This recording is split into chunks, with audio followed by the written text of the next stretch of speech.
Mes amis, vous le savez, moi depuis ce matin, j'enseigne sur les vérités chocs, sur le péché sexuel et les relations amoureuses. Et j'aimerais vous dire quand même quelque chose.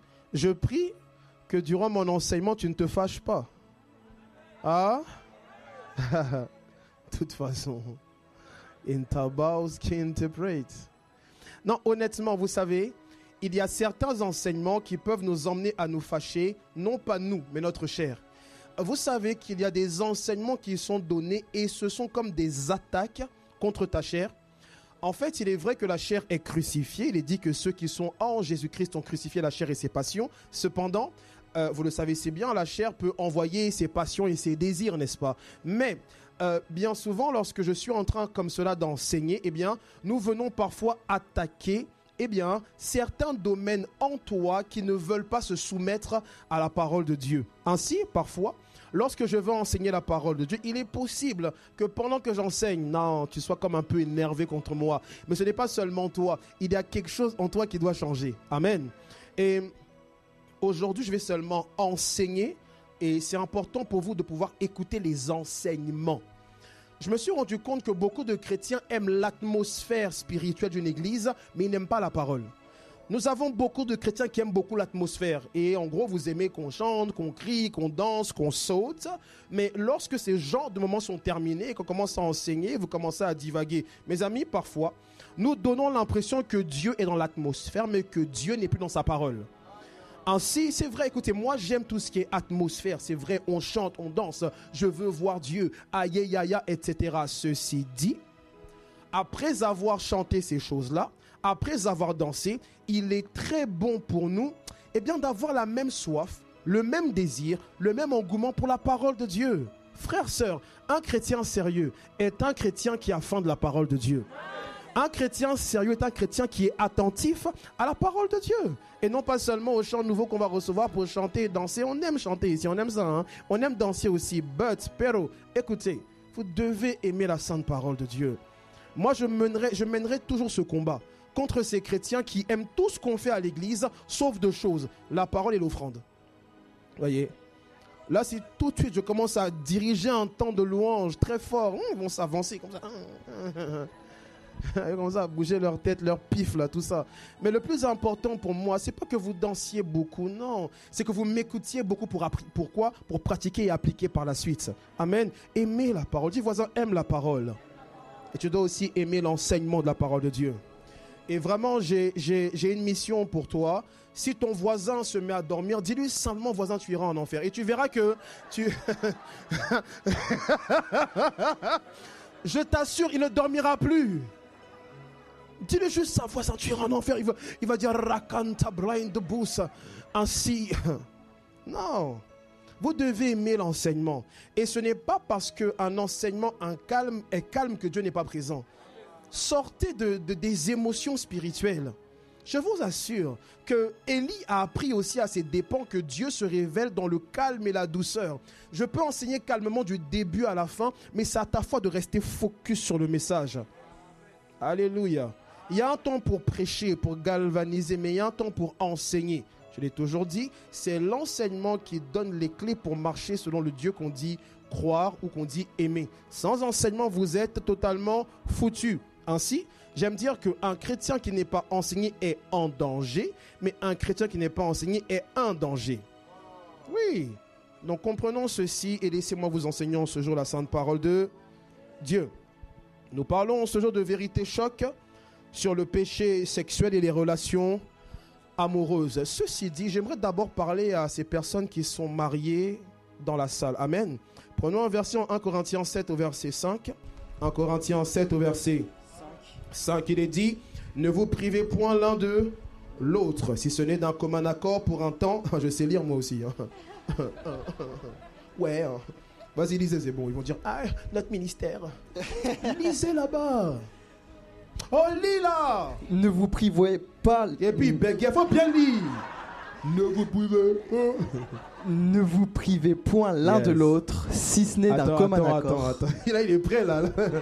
Acclamons Dieu pour son merveilleux.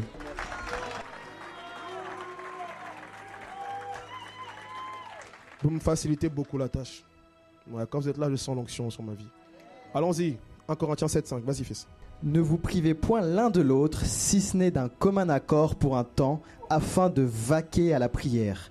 Puis retournez ensemble, de peur que Satan ne vous tente en raison de votre manque de maîtrise. Écoutez-moi, j'aimerais juste mettre une parenthèse pour vous qui êtes mariés. Eh bien, beaucoup de personnes mariées ne se rendent pas compte que le mariage n'immunise pas contre les péchés sexuels. Et ça, il faudrait le comprendre. Écoutez-moi, avant que vous puissiez vous marier, eh bien, vous êtes comme une cible pour certains esprits impurs afin de vous conduire dans le péché sexuel. Mais il faut comprendre qu'avant le mariage, il y a des problèmes sexuels, mais après le mariage aussi, il y a des problèmes sexuels. En fait, ce n'est pas parce que vous êtes marié que vous n'aurez plus de problèmes dits sexuels. Écoutez, Paul dit ici, il dit « Ne vous privez point l'un de l'autre ». En d'autres termes, le diable a une catégorie aussi d'esprits qui sont mandatés afin de pousser les foyers à se priver l'un de l'autre. Écoutez, l'une des stratégies de l'ennemi pour pousser un foyer à commettre le péché sexuel est de vous emmener à vous priver l'un de l'autre. Ainsi, une femme qui est mariée ou un mari qui est marié, eh bien, lorsque tu te refuses à ta femme, il est fort possible que parfois, tu es en train de travailler pour le diable sans le savoir. Oui. Parce que Paul dit par l'Esprit de Dieu, il dit ne vous privez point l'un de l'autre, si ce n'est pourquoi, pour vaquer à la prière. Donc il dit que si vous vous privez, le but doit être spirituel.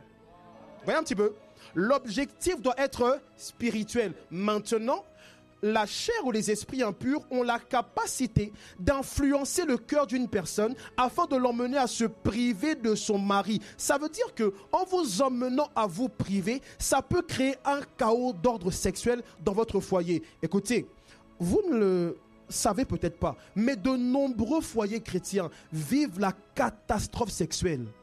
Mais ils ne peuvent pas en parler, ils ne peuvent pas venir comme ça sur la place publique et dire oui, sexuellement, ça va pas. On va les voir un peu en bizarre, n'est-ce pas? Ceci dit, ne pensez aucunement qu'une fois que vous allez être marié, eh bien, votre vie sexuelle, ce sera exactement parfait. Ah non, pas du tout. Pas du tout. Ce n'est pas parce que vous avez le droit d'avoir des rapports sexuels que vous pourrez jouir de tous les droits une fois dans la légalité. Ça veut dire que, bien souvent, pour qu'un couple marié apprenne à gérer une bonne sexualité, ils doivent être enseignés sur ces vérités. Beaucoup de chrétiens, eh bien, vous allez commettre le péché sexuel en vous disant, eh bien, je le fais afin d'avoir de l'expérience. Écoutez-moi, l'expérience qui est nécessaire pour un couple marié, c'est la connaissance. En fait, c'est la connaissance des Écritures ou la connaissance de certains principes qui peut aider un couple à s'harmoniser et non pas l'expérience de tous les gens qui t'ont soulevé. La vraie expérience que les gens ont besoin, c'est savoir certaines choses, savoir certains principes. Donc les mariés, on aura bientôt prochainement une réunion que entre nous. Parce qu'il faut qu'on puisse parler. Écoutez-moi, il faut comprendre que lorsqu'un foyer n'est pas épanoui sexuellement, ça peut affecter leur harmonie psychologique, leur harmonie physique, même leur harmonie intellectuelle. Ainsi, le sexe, nous le savons, n'est pas une mauvaise chose selon Dieu, mais le diable sait l'utiliser comme une mauvaise chose afin de vous détruire. Est-ce qu'on me suit à ce niveau-là déjà? Est-ce qu'on me suit? Maintenant, j'aimerais avancer. Je parle de vérité choc sur les relations amoureuses et sur le péché sexuel. Prenons 2 versets dans Juge 16 au verset 4. Je sens la présence de Dieu. Et 2 Samuel 13 au verset 1. Commençons avec Juge 16 au verset 4, s'il vous plaît. Après cela, il aima une femme dans la vallée de Sorek. Elle se nommait Délila. Encore une fois, mon fils. Après cela, il aima une femme dans la vallée de Sorek. Elle se nommait Délila. Ici, la Bible nous parle bien de Samson. Il est dit que Samson va aimer une femme du nom de Délila. Et nous savons combien cette femme a failli, elle a même détruit sa vie. C'est à cause d'elle qu'on a pris sa force. C'est à cause d'elle également qu'on a quoi? On lui a crevé les yeux. Qui c'est ça? Qui c'est ça? Yeah. Et on voit ici que la Bible dit que malgré tout ce que cette femme prévoyait de lui faire, eh bien, la Bible notifie un point précis. Samson l'aima, n'est-ce pas? Lisons 2 Samuel 13 au verset 1. 2 Samuel 13 au verset 1. Lisons. Après cela, voici ce qui arriva. Absalom, fils de David, avait une sœur qui était belle et qui s'appelait Tamar. Et Amnon, fils de David, l'aima. Et Amnon, fils de David, Léma, souvenez-vous que dans cette histoire, Amnon est le frère de Tamar, n'est-ce pas? Et Amnon va tellement aimer sa sœur, soi-disant aimée, jusqu'à aller la violer. Écoutez-moi, la Bible dit que Samson aima Delilah. Mais deuxièmement, il dit aussi que Amnon aima sa sœur Tamar. Écoutez-moi, voici mon premier point en ce jour. Mon premier point est le suivant. Ce n'est pas parce qu'on vous désire sexuellement que l'on vous aime. Je reprends, ce n'est pas parce qu'on vous désire sexuellement que l'on vous aime. Et je crois avoir dit que même les animaux peuvent vous désirer sexuellement. Ceci dit, écoutez, la Bible dit que Amnon aima sa sœur. Il est dit également que Samson aima Delilah. Frère, sœur, lorsqu'une personne vous dit « je t'aime », eh bien, vous devez apprendre à savoir discerner ce qu'il y a derrière ce « je t'aime » là. En d'autres termes, ce n'est pas parce qu'on vous dit « je t'aime » qu'on vous aime comme Dieu. Ce n'est pas parce qu'on vous dit « je t'aime » que l'on vous aime comme Dieu. Ce que vous devez comprendre, c'est quoi? C'est que derrière chaque « je t'aime », il y a une source et un objectif que la personne veut atteindre. Ce n'est pas parce qu'une personne vous dit « je t'aime » avec une apparence mielleuse, avec une voix mielleuse, que son « je t'aime » appartient au cœur de Dieu. Écoutez, il y a de nombreux « je t'aime » qui ont des sources qui, si on vous les révèle, vous ferez froid dans le dos.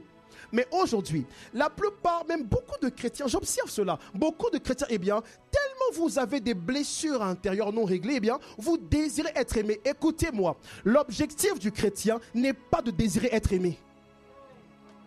L'objectif de beaucoup d'enfants de Dieu, eh bien, votre vie, c'est quoi? C'est que vous désirez être aimé. Et beaucoup vous dites quoi? Oui, je voulais être aimé et Jésus m'a aimé. Foutaise. Jésus ne vous a pas aimé. Jésus vous a aimé comme Dieu.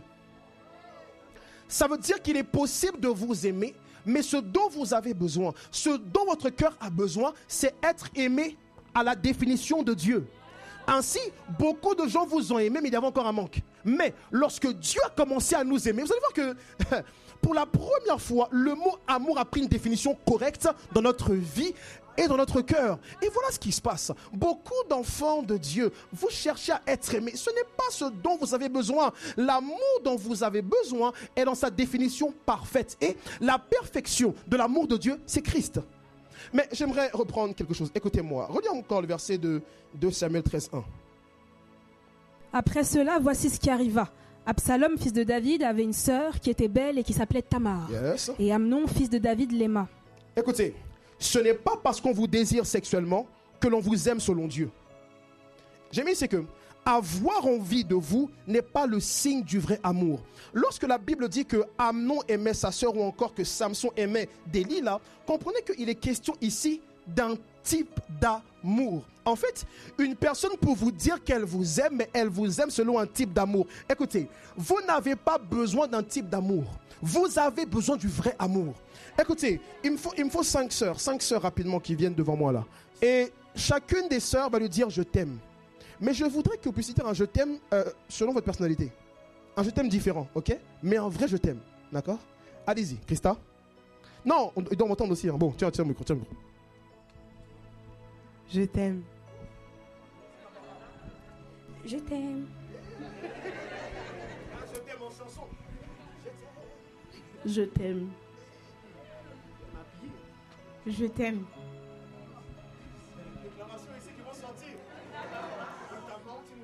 Je t'aime. Je t'aime. Je t'aime. Je t'aime. Je t'aime. Je t'aime. Écoutez-moi, les différents je t'aime que vous recevez ne méritent pas forcément une réaction. En fait, lorsqu'on vous dit je t'aime, il n'est pas question d'abord de réagir, mais d'analyser. Les différents je t'aime qu'on vous donne ne méritent pas une réaction, ils méritent un discernement. Il mérite de filtrer, il mérite de rechercher la source. Écoutez-moi, une personne peut vous dire « Je t'aime tellement » et je n'ai jamais aimé comme toi, frère, ma sœur. Et je vous assure que parfois, la personne qui vous dit « Je n'ai jamais aimé comme ça auparavant », elle peut être sincère.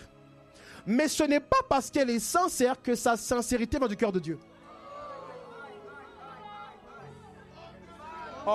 Est-ce qu'on me suit? Ce n'est pas parce que son je t'aime est sincère et mielleux, mais moi j'ai connu des femmes, je voulais mettre fin à la relation, elle courait dans la... Je t'aime Axel, elle pleurait et tout. Écoutez, une personne peut vous aimer en pleurant, or son amour est basé sur un amour qui n'est pas de Dieu. Écoutez, lorsque... Je peux avancer? Bon, allez-y, acclamons Dieu pour les amoureux, merci beaucoup. Écoutez, lorsque Amnon parle à sa sœur ou lorsqu'on voit qu'il est amoureux d'elle, eh bien, l'amour de Amnon de Samson est l'amour éros. Ça veut dire qu'une personne peut vous aimer dans l'amour éros et pleurer. L'amour éros, c'est quoi? L'amour éros, c'est l'amour selon l'attirance sexuelle. C'est l'amour selon le physique. L'amour selon la libido. L'amour selon le désir sexuel. En d'autres termes, une personne peut vraiment vous aimer, mais la source de son amour, c'est assouvir une pulsion sexuelle avec vous. Comprenez qu'il y a l'amour éros, philéo et agapao. L'amour philéo, eh bien, c'est l'amour naturel qu'on peut avoir pour les membres de sa famille, pour ses proches, pour ses amis, ou encore pour des gens qui nous aiment. Donc c'est comme un amour naturel, un amour fraternel aussi. Est-ce qu'on me suit? Cependant, Jésus dit que si vous aimez ceux qui vous aiment, que faites-vous d'extraordinaire? Et ainsi, il nous pousse vers l'amour agapé, l'amour agapao. L'amour agapé, 1 Corinthiens 13, eh bien, cet amour-là, c'est l'amour selon Dieu. C'est l'amour qui se donne, l'amour qui s'offre. En fait, c'est l'amour sacrifice. L'amour agapao, c'est l'amour sacrifice. Mais la plupart des gens que j'observe en relation, eh bien, vous êtes dans le péché sexuel. Pourquoi? Parce que vous estimez vous aimer à cause du fait que la base de votre amour, c'est l'amour éros. Vous êtes attiré sexuellement par la personne. Écoutez-moi, une personne peut avoir envie de vous, mais ça ne veut pas dire qu'elle vous aime. En fait, il est possible qu'une personne ait envie de vous, mais parce qu'elle s'aime. Il est possible qu'une personne puisse dire, vous savez, moi j'ai connu ça, je peux tout dire ici. Mais on a la baraque, je vais toujours m'emballer moi. M'emballer. Vous pouvez me manquer les amis. Ce que je fais dans les endroits où je dois me canaliser, il ne me canalise pas, c'est mon église, c'est mon église. Alléluia. Écoutez, une personne peut vous dire je t'aime. Et puis même, écoutez, autrefois, nous autres, je reconnais, nous avions de la facilité à dire aux femmes, vas-y écoute, si tu m'aimes, on doit le faire ensemble. Je vous assure, ce n'était pas seulement une disquette. On le croyait parce qu'à l'intérieur de nous, notre définition de l'amour était le sexe. C'est juste qu'on ne savait pas l'expliquer. Mais au fond de nous, on croyait réellement que l'amour, c'est le sexe. Ça veut dire quoi? Une personne peut vous désirer sexuellement, non pas parce qu'elle vous aime, mais parce qu'elle aime son plaisir. Écoutez-moi, moi j'aime le poulet, mais j'aime pas le poulet. Je m'explique. J'aime le poulet dans la dimension consommation. Il y a des gens qui vous aiment dans la dimension. Ça veut dire que moi j'aime le poulet. Et certains ici, vous êtes le poulet de quelqu'un.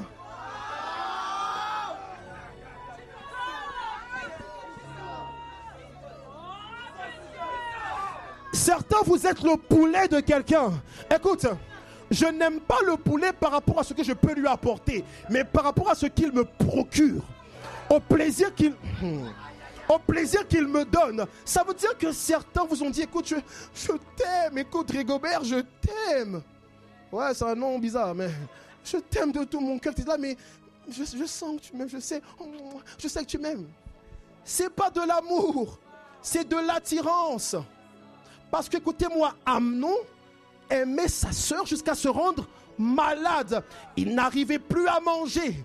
Il n'arrivait plus à sortir pour seulement coucher avec sa sœur. Donc si des gens peuvent aimer jusqu'à commettre l'inceste, vous pensez que les gens que vous côtoyez là, mais je t'aime, s'il te plaît, envoie tes seins. Mais je t'aime tellement, envoie ton boule. Je t'aime, s'il te plaît. Envoie juste un truc, je t'aime. Il ne t'aime pas. Non, bébé, tu me manques d'ouf, tu me manques trop. Mais en vrai, on se voit jamais. En plus, là, on fait rien. C'est bon. Envoie juste un sein, c'est tout, s'il te plaît. Et toi, tu dis, mais de toute façon, il m'aime. En plus, il accepte qu'on fasse rien. C'est bon, je peux envoyer un téton tranquille, quoi. On ne t'aime pas. Tu es comme un poulet. Tu es comme du coca qu'on a envie de consommer. Ah, quelqu'un est fâché. On s'en bat les reins, frère.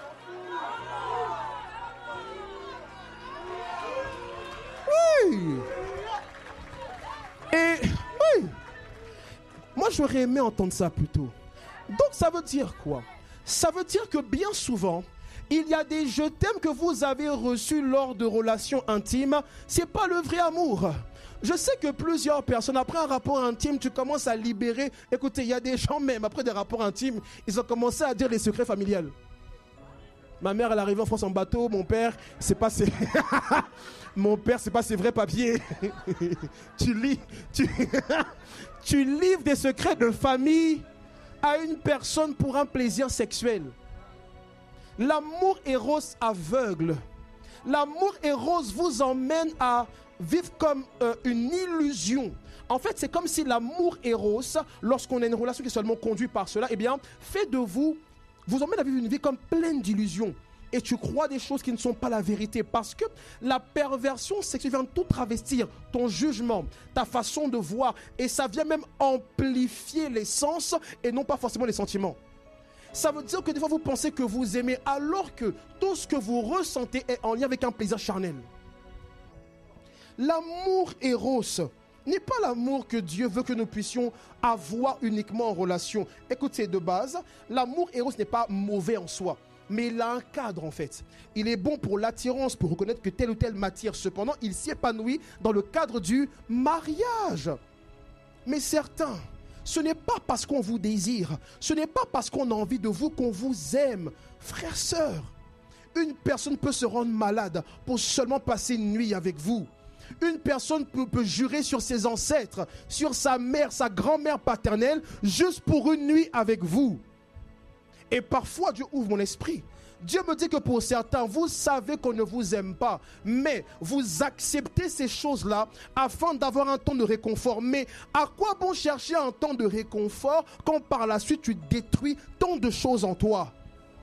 Vous savez qu'on ne vous aime pas, mais vous aimez l'illusion, vous aimez l'illusion. J'ai mis ici que l'amour éros est centré sur le moi. Et quand je dis qu'une personne qui dit vous désirez sexuellement s'aime, c'est que elle s'aime dans la dimension où elle veut assouvir ses plaisirs. Elle veut assouvir ses désirs et elle est prête à tout. Ainsi, il y a des personnes, lorsqu'elles ont envie de vous sexuellement, elles peuvent se mettre à genoux. Moi, j'avais des gars, moi, disaient s'il te plaît, s'il te plaît. Comment tu peux dire s'il te plaît? Toi, t'es un ouf. Genre, s'il te plaît, s'il te plaît. D'autres se fâchaient. Ouais, t'es sérieux, mais c'est une œuvre de manipulation. Ah, tu veux pas, ah, vas-y, ok. Et tu dis que tu m'aimes en plus. Yeah! Et la sœur, elle est là, non. Je t'aime, tiens. Les amis, par amour, on vous demande votre corps. Et par amour, lui a donné son corps. En fait, en vous montrant que par amour, il a donné son corps, il est venu définir l'amour. La définition du vrai amour, c'est le don et non pas la réception. L'amour selon Dieu, c'est se donner, s'offrir, se sacrifier. Et vous avez des relations amoureuses avec pour base l'amour éros, à telle enseigne que, écoutez, il y a un fléau. Je connais des gens qui se sont mariés sur base de l'amour éros.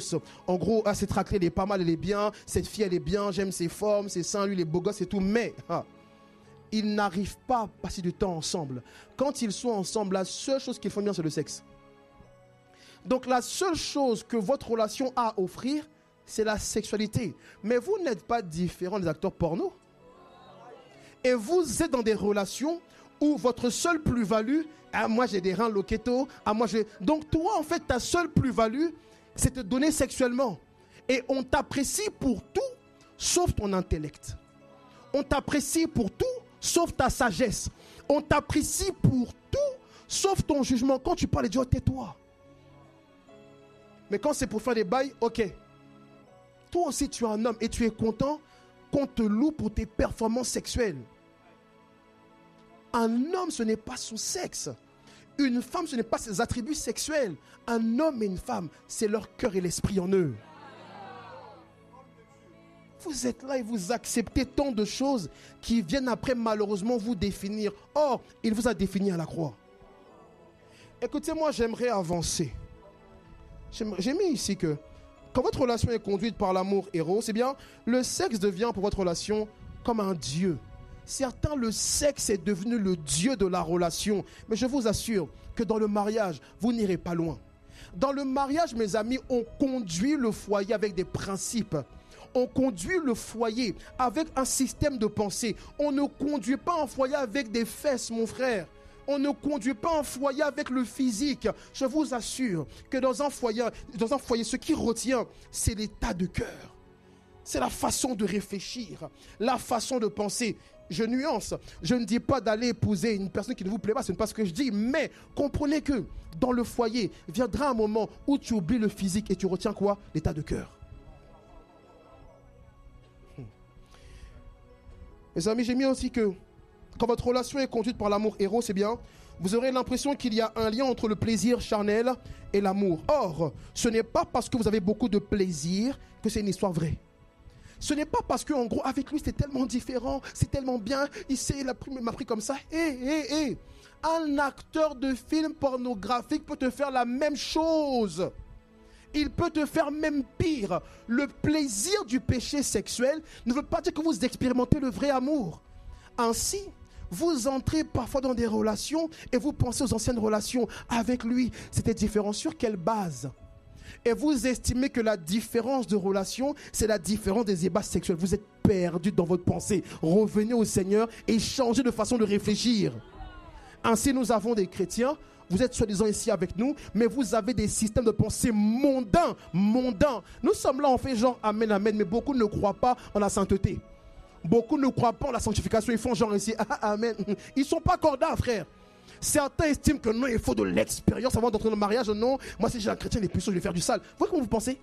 Des pensées sales et impures. Frères, sœurs, le Dieu qui vous a créé, il sait toutes choses. Alors s'il vous demande de ne rien faire, il sait qu'il pourvoira même à votre vie sexuelle. Et nous avons des chrétiens, arrêtez ça. Vous avez peur d'être puceau, vous avez peur de ne pas assurer. Comptez sur Dieu même dans le domaine sexuel. Vous aimez trop mettre Dieu de côté quand on parle de ça. Dieu veut être partout. Dieu veut être partout. Aussi, lisons 2 Samuel 13 au verset 16. Il est dit, puis Amnon eut pour elle, donc sa sœur, une forte aversion. Écoutez, lorsque votre relation amoureuse est conduite seulement par l'amour héros, c'est bien, viendra un temps où l'amour héros laissera la place à la haine. Mais je vous assure que dans la haine, il y a le dégoût. Ainsi, vous avez constamment eu des rapports ensemble. Et du jour au lendemain, on t'abandonne. Tu dis, mais pourquoi on m'a abandonné? J'ai pourtant tout donné. Ah, c'est vrai, tu as tout donné. Mais tu as donné ce qui ne permet pas de rester titulaire, en fait.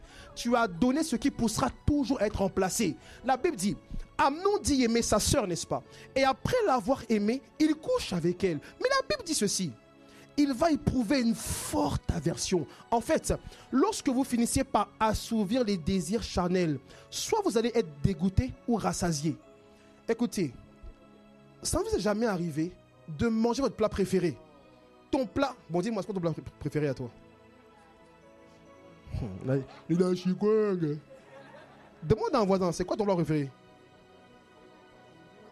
Écoutez, ça ne vous est jamais arrivé de manger votre plat préféré et t'en es dégoûté. Tu manges, tu dis, mais... Oh. Mes amis, moi j'aime le poulet à un niveau extraordinaire. Restaurant chinois, poulet. Fast food, poulet.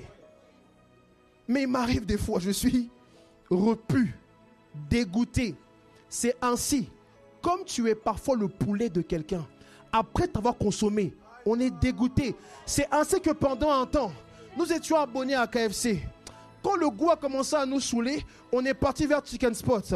Et quand on est parti vers Chicken Spot, le goût a commencé à nous saouler vers Chicken Street. Bon, c'est pas une pub aussi. Vous voyez? Donc, à chaque fois que le goût commençait à nous sembler bizarre, on changeait. C'est ainsi qu'on te change. Parce que le plus important est ma satiété. Le plus important est ma consommation et non pas ton bien-être. Ce n'est pas ton bien-être.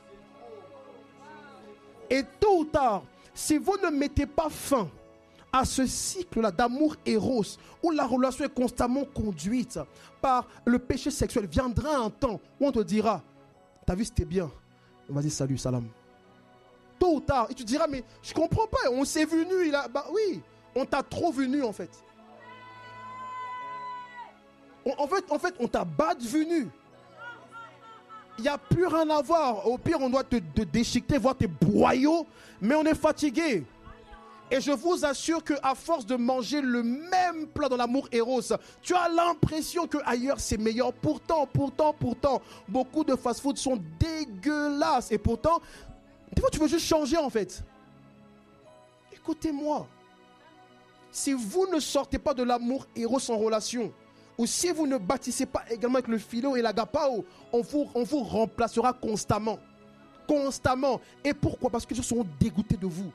Comment il peut l'aimer jusqu'à s'en rendre malade? Et ensuite il fait quoi? Il l'a haï profondément. C'est ainsi qu'un homme qui t'a dit je t'aime, tu n'as jamais aimé comme ça. Demain il te dit on ne se connaît plus. On te bloque. Et tu dis mais après tout ce que j'ai fait, qui a dit de faire ça? Ah regarde, une voisine elle est fâchée. Quelqu'un est fâché, je le sens dans mon esprit.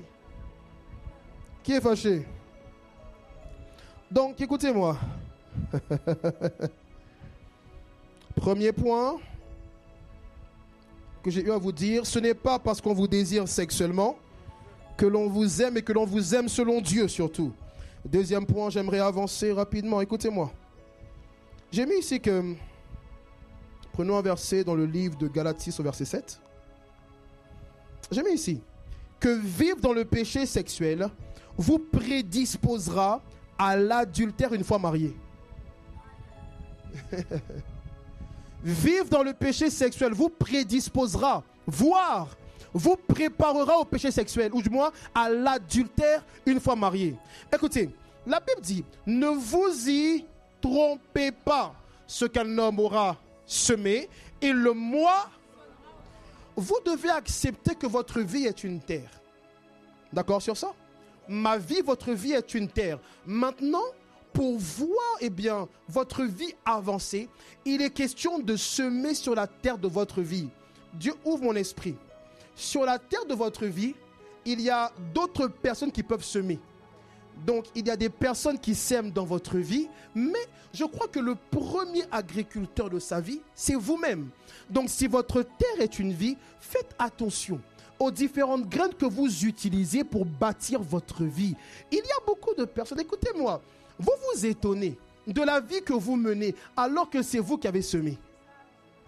Le problème avec les lois spirituelles, c'est quoi? C'est que les lois spirituelles, sont figées. Ou du moins, le spirituel reconnaît certaines lois et certains principes. Et la loi de la semence et de la moisson ne dépend pas forcément de Dieu.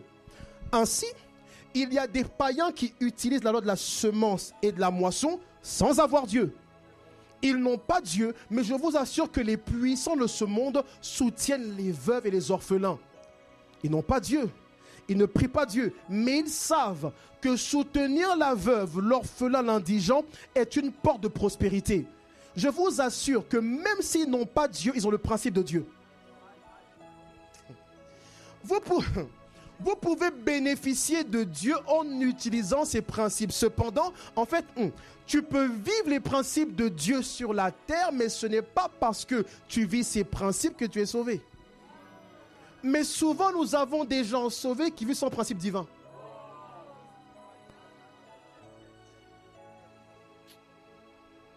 Donc, votre terre est quoi? Votre vie est quoi? Est une terre. Votre vie est une terre fertile. Mais regardez, lorsque vous allez semer le péché sexuel dans votre vie, ce n'est pas parce que tu n'as pas de maladie, on ne t'a pas chopé, que tu ne vas pas moissonner. Écoutez-moi, chaque graine a un temps de moisson. Ainsi, chaque péché,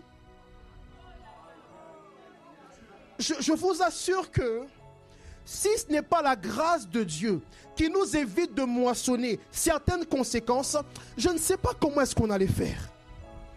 C'est vraiment la main puissante de Dieu, parfois par sa grâce et par sa faveur, qui nous évite certaines conséquences de péché. Mais je vous assure que bien souvent, Dieu même n'y peut rien. C'est une loi établie et Dieu ne va pas contre ses lois. Et ça veut dire quoi? Lorsque vous avez une relation amoureuse, vous allez commencer à vous fréquenter Et vous allez semer le péché sexuel dans la relation. Vous allez semer le péché. Vous allez semer le péché. Il n'y a pas de souci. Personne ne vous a cramé. Personne ne vous a vu. Personne ne vous a choisi. C'est entre vous deux.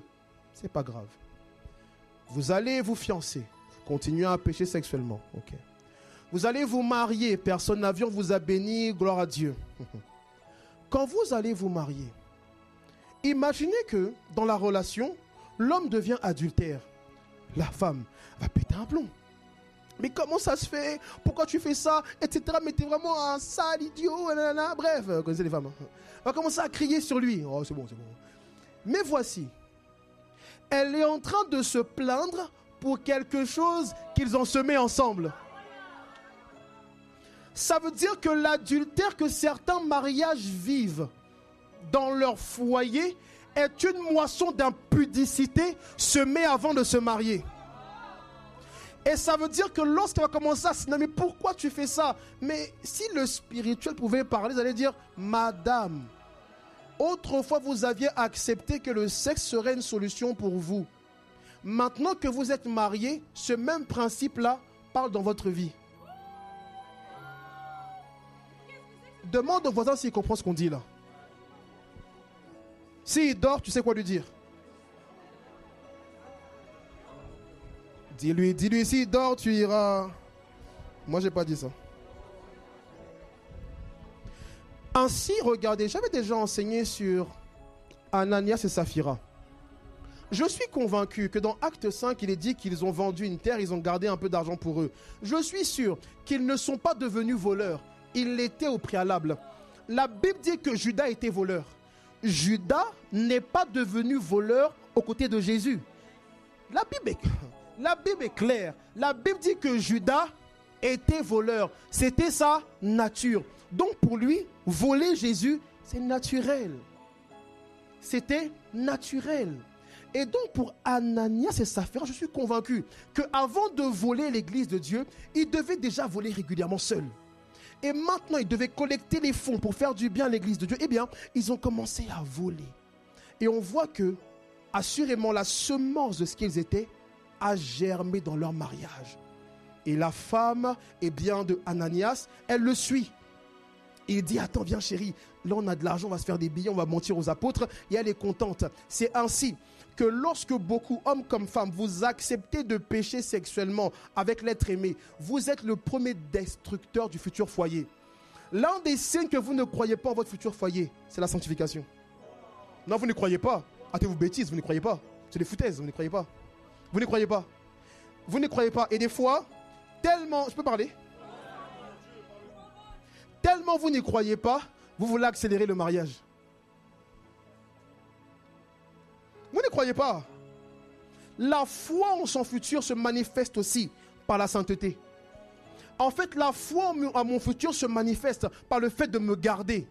Si vous vous aimez vraiment, gardez-vous, quitte à vous embrouiller. Maintenant, c'est simple. Si vous n'arrivez pas à vous garder, séparez-vous. Séparez-vous. Si vous n'arrivez pas à rester sains ensemble, aidez la personne à rester sain seule. Ne collaborez pas avec le péché des gens. Aimer une personne, c'est lui permettre de vivre dans la sainteté. Ah non, je t'aime, tu veux une fellation? Oui, je parle, je m'en fous. Oui, je t'aime, touche-moi là, je t'aime, on voit tes seins, je t'aime, j'ai pas bien vu, on voit s'il te plaît. Et à la fin, des fois, tu pêches sexuellement, et vers la fin, pour se rassurer, on dit je t'aime. Mais c'est en fait, il y a des je t'aime pour rassurer. Il y a des je t'aime pour te faire genre, c'est pas que le sexe que je cherche. Je t'aime tellement. Quel tellement? Je t'aime jusqu'à te dire, va dans ta salle de bain, déshabille-toi, envoie des trucs de toi. Ça, c'est l'amour, ça? C'est la consommation. Tu es le poulet de quelqu'un. La consommation. Je prie que quand tu voudras envoyer encore tes seins ou tes fesses ou ton zizi, tu te souviennes de ça. Souviens-toi que ton zizi là, tu es le poulet de quelqu'un. Un grand gaillard comme toi. Tu vas te couper. C'est une dinguerie. Je me rappelle à l'époque dans le monde, la raclée elle disait ouais, on voit une photo et tout torse nu. Toi tu vas maintenant dans le miroir, tu vas tout contracter. Tu vas péter mon frère. Tu es là. Si elle savait comment tu as contracté chaque muscle, si on voyait ton postérieur, il est comme ça. Ça va, Octave?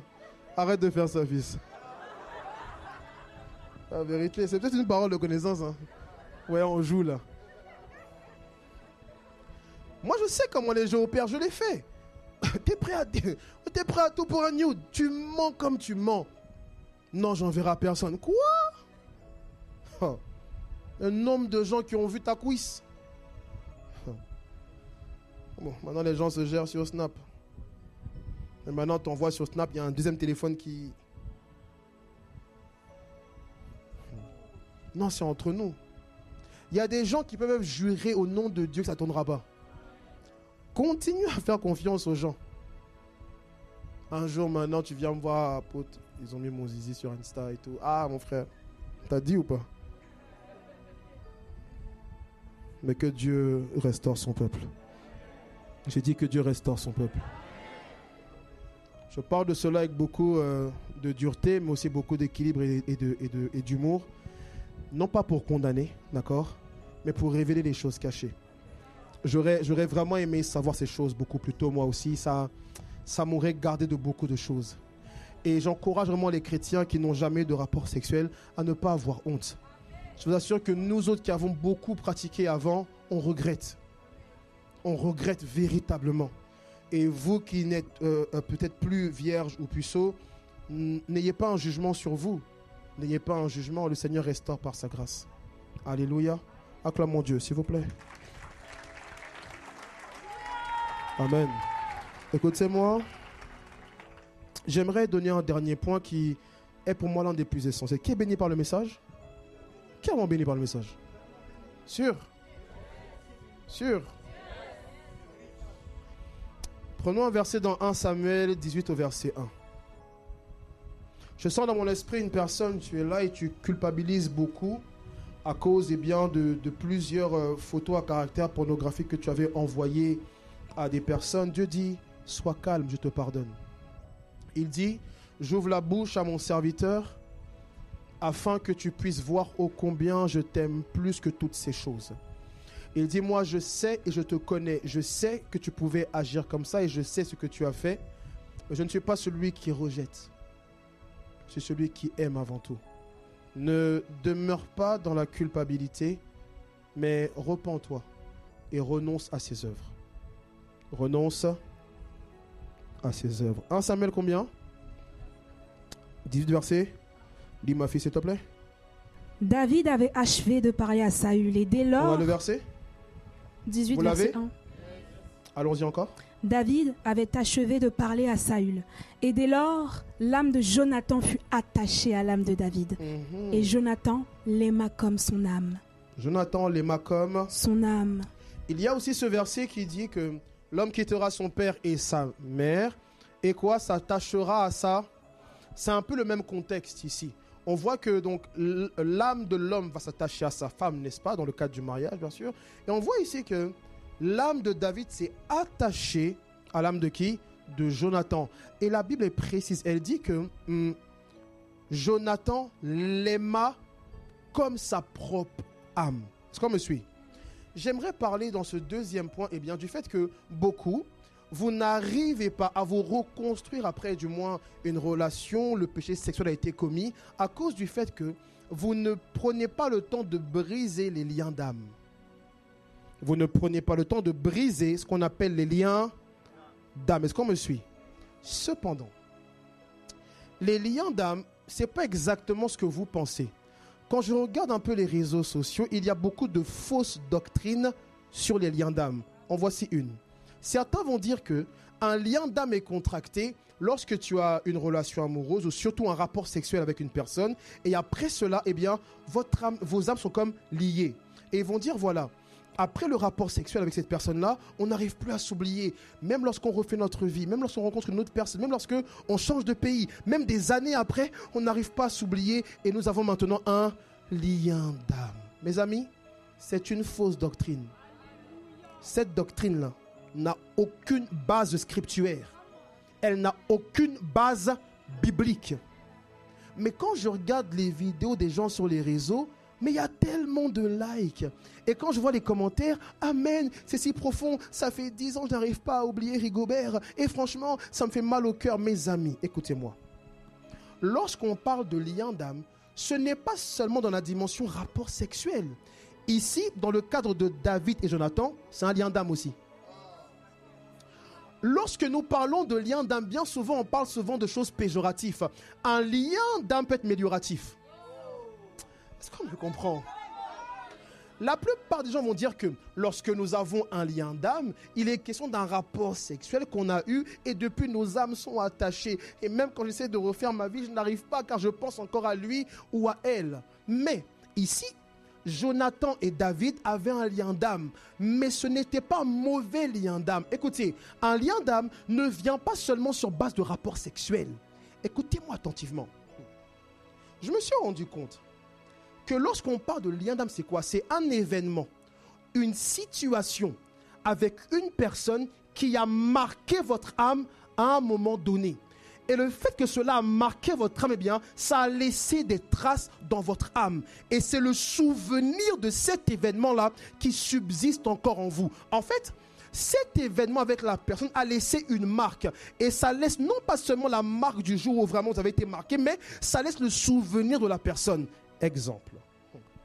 Il y a des gens, ça m'est arrivé, vous avez été victime d'harcèlement scolaire. Je vous assure que ces choses-là peuvent marquer profondément l'âme de quelqu'un, à telle enseigne que même lorsqu'ils vont grandir, même quand ils deviennent adultes, si un jour ils croisent dans la rue leur bourreau, ils vont commencer un peu à paniquer. C'est un lien d'âme. Pourtant, il n'y a aucun rapport sexuel. Le lien d'âme, c'est bien souvent un événement, une situation qui a marqué votre âme. En fait, ce qu'on appelle souvent lien d'âme, c'est blessure intérieure.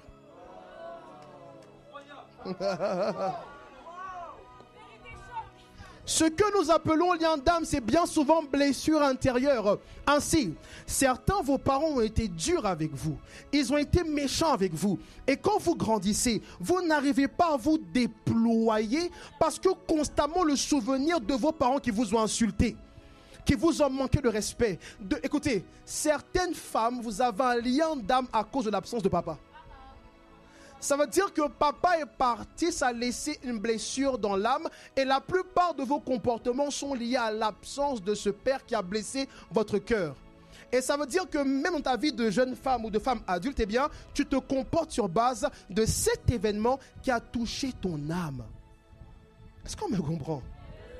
Moi, je me souviens, pendant très longtemps, je n'allais pas à Gare du Nord. Pourquoi? Parce qu'on voulait me tabasser. Oui, j'avais tabassé des gens. On voulait me rendre l'appareil, mais je ne voulais point.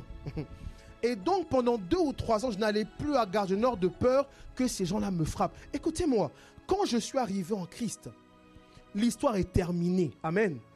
10 ans après, je fais des songes où ils me tabassent. En fait, mon âme avait très peur d'eux. Et mon âme ne cessait de me rappeler qu'à tout moment, ils peuvent me frapper et me tabasser. En fait, j'avais un lien d'âme avec ces gars de ce quartier. Ça veut dire que même pendant, vous savez, donc je n'allais pas à Gare du Nord. Et quand j'allais me coiffer à l'époque, hein,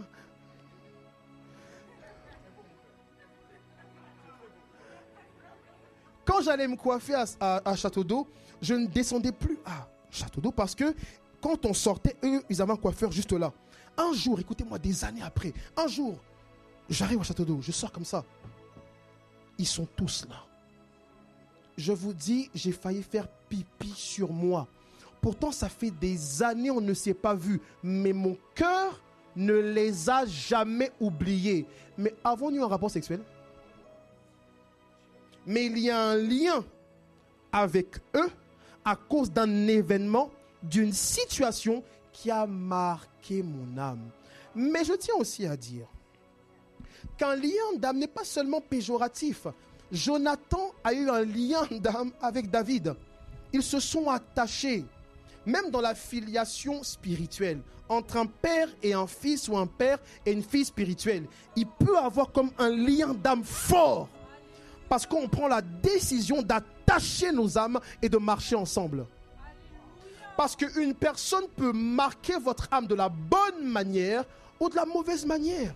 Il y a des gens, je les aime de tout mon cœur, et ce jusqu'au retour de Jésus, et peu importe le bien ou le mal qu'ils me feront, je vais les aimer.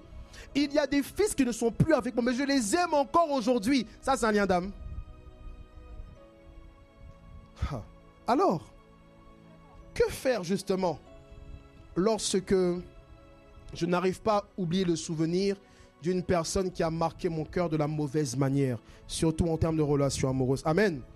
La première chose à faire, c'est de renoncer à la fausse doctrine du lien d'âme. Vous devez d'abord renoncer à cette fausse doctrine qui vous emmène à croire que non, une fois que j'ai eu ce rapport sexuel, je ne pourrai pas l'oublier. Écoutez-moi. Il y a des femmes mariées, une fois dans leur mariage, elles ont commencé à se rappeler d'un ex, ma fille. C'était tellement extraordinaire avec lui. Et c'est vrai que je n'arrive pas à l'oublier. Écoutez, vous n'arrivez pas à oublier parce que vous ne faites rien pour oublier. Bien souvent, vous n'arrivez pas à passer à autre chose parce que vous ne faites exactement rien. Et ainsi, j'ai vu comme ça des films américains où justement la dame elle se marie et tout. Et un jour, elle est devant la cheminée avec ses enfants. Et l'enfant dit, maman, qui étais-tu plus jeune? Elle va dire, oh, maman a vraiment fait des choses et tout. Et maman, est-ce que papa a été ton premier amour? Et là, maman a un flashback. Elle dit, tu sais que j'aime papa. Mais papa n'a pas vraiment, alors je l'aime vraiment, mais n'a pas été mon premier amour. Parce que vraiment, j'ai connu... Josh. J'ai connu Josh au lycée. Il était quarterback. Et avec Josh, c'était vraiment... C'était transcendant. C'était extraordinaire. Bon, avec papa, c'est bien aussi. Frères, sœurs. Lorsque vous acceptez la fausse doctrine, eh bien, du lien d'âme, vous allez aussi accepter la fausse doctrine de l'âme sœur. Et c'est ainsi que demain, vous allez vous marier et vous allez estimer que vous avez un premier amour. J'estime qu'un enfant de Dieu n'a pas de premier amour. Comment pouvez-vous avoir eu un premier amour avant d'avoir rencontré Jésus?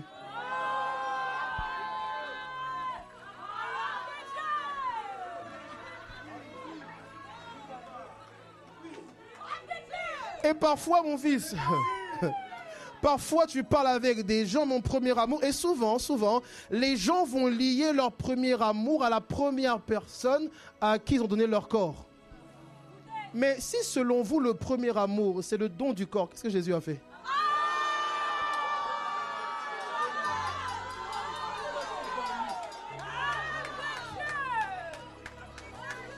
Si selon vous, le premier amour, c'est la première fois que je me suis mis nu comme un ver de terre devant Bakari, devant Mahmadou, devant... Mais à la croix, comment il était pour vous?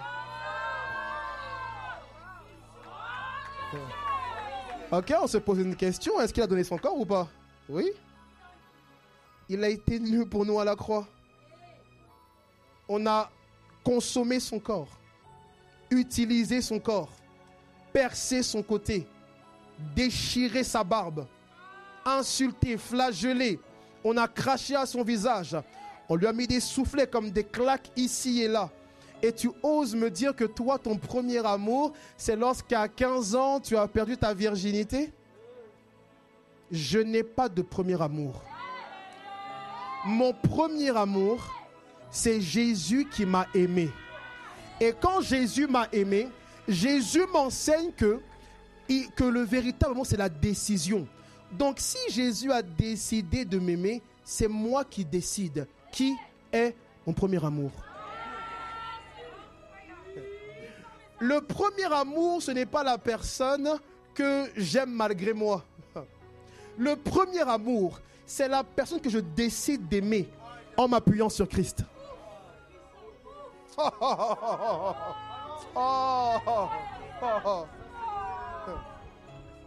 Le premier amour, c'est quand je m'appuie sur son amour pour aimer. Car comment aimiez-vous avant lui? Vous aimiez sur base d'intérêt. Vous aimiez sur base d'envie. Jésus est venu définir notre notion de l'amour ainsi. beaucoup de mariés apprennent l'amour dans leur mariage. Parce que c'est quand la personne, quand la personne, j'ai envie de l'étrangler, de casser son crâne, de manger son nez et de boire son, et de boire son sang. Non. C'est quand tu commences à décider d'aimer en t'appuyant sur les Saintes Écritures. C'est là que tu commences à aimer comme Christ. N'acceptez plus jamais le principe du premier amour.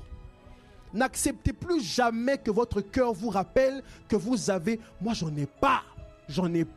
Je connais la première fille à qui je me suis souillé, mais ce n'est pas mon premier amour. Mon premier amour commence par un J. Après, il y a un E. Après, il y a un S. Après, il y a un U. J'ai dit après, il y a... Ça commence par un J. Ensuite. J'ai dit ensuite. J'ai dit ensuite. Et pour finir, Jésus est ton premier amour. Jésus est notre premier amour. Jésus est notre premier amour. Pensez comme ça. Sinon, dans ton mariage, tu vas penser à tout ce qu'on t'a fait en te marier. Toi, on t'a attaché. On t'a étranglé. On a arraché tes nattes. Tu vas dire, oui, mais ça, c'est... Et je l'ai toujours dit, ce n'est pas parce que vous pensez à une personne avec qui vous avez eu des rapports que vous aimez. Ton âme est seulement marquée par son passage. Non seulement ton corps et ton âme. Mais le souvenir de ton corps et de ton âme ne doit pas être plus fort que le souvenir de ton esprit. Ton esprit se souvient que l'œuvre de la croix est plus grand que tout. Ton esprit doit permettre à ton âme de se souvenir que le sacrifice de la croix est plus grand que tout. Je vous dis la vérité, on s'est tellement blagué. Je sais pas, bon les gars, dites-moi si ça vous arrive. Hein. Moi, je me rappelle des fois, tu as eu un rapport avec une personne. Et puis après, maintenant, je sais pas, la personne est prise de folie, elle te dit je t'aime. Maintenant, toi aussi tu dis je t'aime. Mais quand vous vous séparez, tu rentres chez toi, tu examines. Tu dis mais moi je l'aime pas moi. Mais comme tu as déjà dit je t'aime, tu restes dedans. Et elle commence à abuser. Ça commence à dire je t'aime en message. Certaines vont jusqu'à dire je t'adore. Ah, vous êtes mehboul. Vous êtes, mais c'est la mehboulité. Oh, je t'adore, Axel. Je vous assure. Même si je parle de notre histoire avec Pasteur Laurine, quand on s'est connus, le premier jour on s'est vu, bim, on a Djoufara, bref. Et maintenant dans le lit, ça fait longtemps, on avait quel âge? 17 ans et tout. On était dans le monde. Quand on s'est vu, on a Djoufara fort. Bref, pardon, désolé. Et en gros... Non, film. On est MFD. Et donc, à un moment donné, on dort dans le même lit et tout. Et je sais pas ce qui me prend. Et moi, elle, tu rigoles. En fait, vous savez, il y a l'atmosphère spirituelle, mais il y a l'atmosphère du péché sexuel. Et cette atmosphère peut faire croire que c'est l'atmosphère du mariage. Et nous, on a passé 4 jours non-stop ensemble. Vous imaginez 4 jours non-stop ensemble. Ça se lave ensemble, ça rigole. Tu commences à être en mode, mais j'ai jamais connu ça. Maintenant, le premier soir, maintenant, ça fait les baisers. On est couché, maintenant, ça se regarde en mode, waouh. Maintenant, moi, je sais pas ce qui me prend. Et en fait, ça me fait rire déjà. Ouais. Je cherche comme ça à dire. Je dis, je t'aime.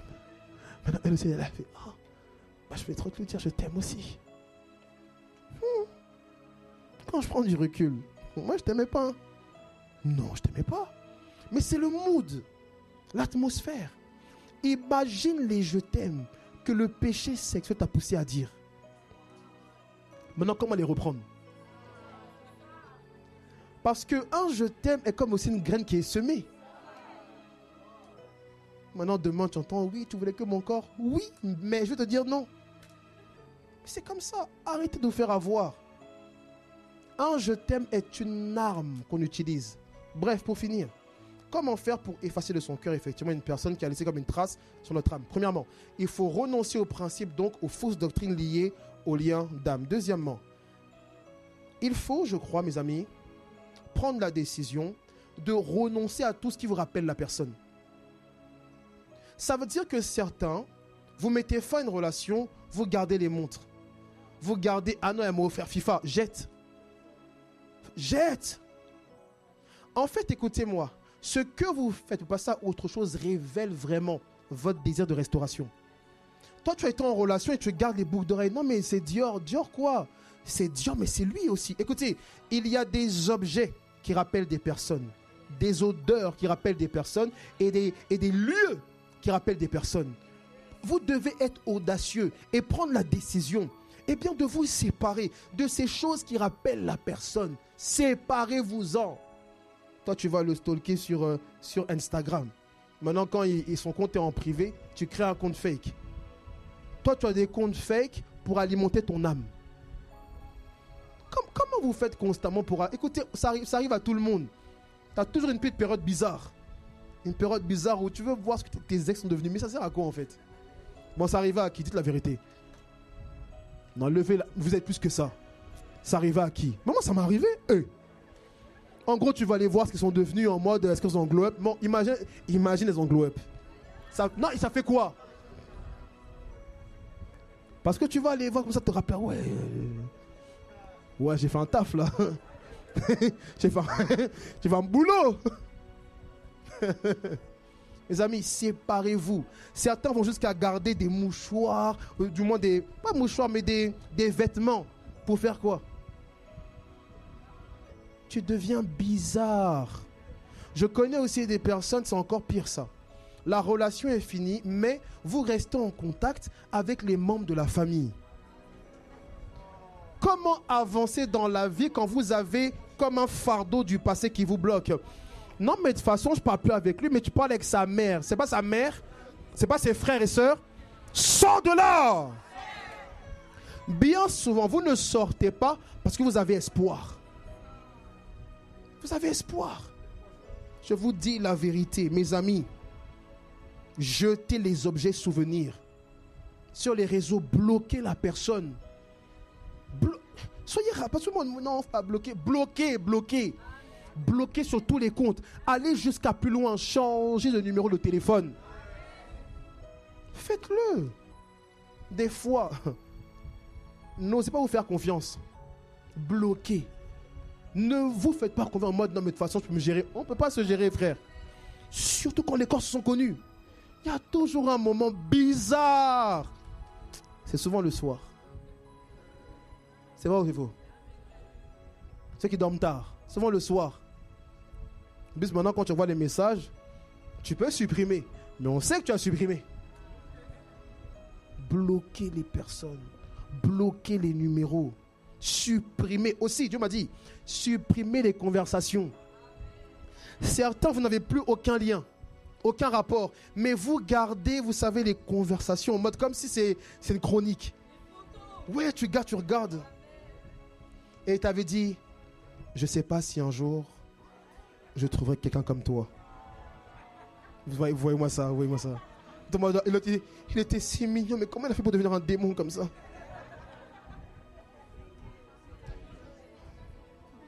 Parce qu'elle est pris en mode regarde le message, on regarde comme ça. En fait, elle est là. Oh, Sampaliaba Santelebo Shaya. Karababayande. Tu pries pour quelqu'un qui prépare ses fiançailles. Tu pries pour quelqu'un qui t'a totalement oublié. Tu as le droit de vivre aussi. Tu as le droit d'avancer également.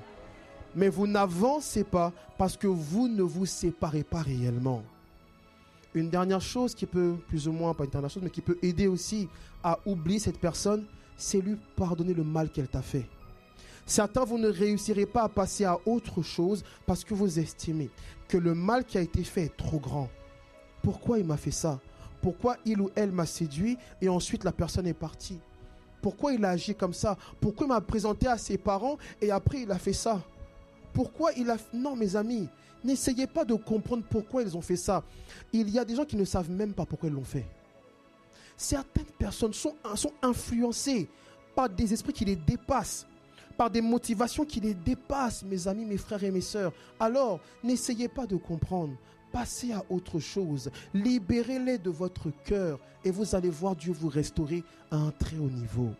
Une dernière chose, priez aussi pour cela. Présentez votre cœur devant le Seigneur. Je vous ai dit, quand on parle de lien d'âme, c'est bien souvent une blessure intérieure. Donc quand vous pensez aux personnes, c'est le souvenir de la blessure. C'est le souvenir du manque que la personne, c'est vrai, peut créer en vous. Mais vous pouvez dire à Dieu, Seigneur, aide-moi à passer à autre chose. Aide-moi à penser à autre chose. Restaure mes pensées. Et ce n'est pas parce que le souvenir de la personne vient que vous devez l'accepter. Vous devez apprendre à rejeter le souvenir de certaines personnes comme des pensées impures. De la même manière que tu refuses les pensées de sexualité, refuse des prénoms, refuse des noms, refuse des situations, refuse des moments précis et dis à Dieu de t'aider à faire cela. Et je crois que si tu agis comme ça, tu verras Dieu dans ta vie à un haut niveau. Amen. Acclamons Dieu très fort. Est-ce qu'on peut acclamer le Seigneur très fort? Amen.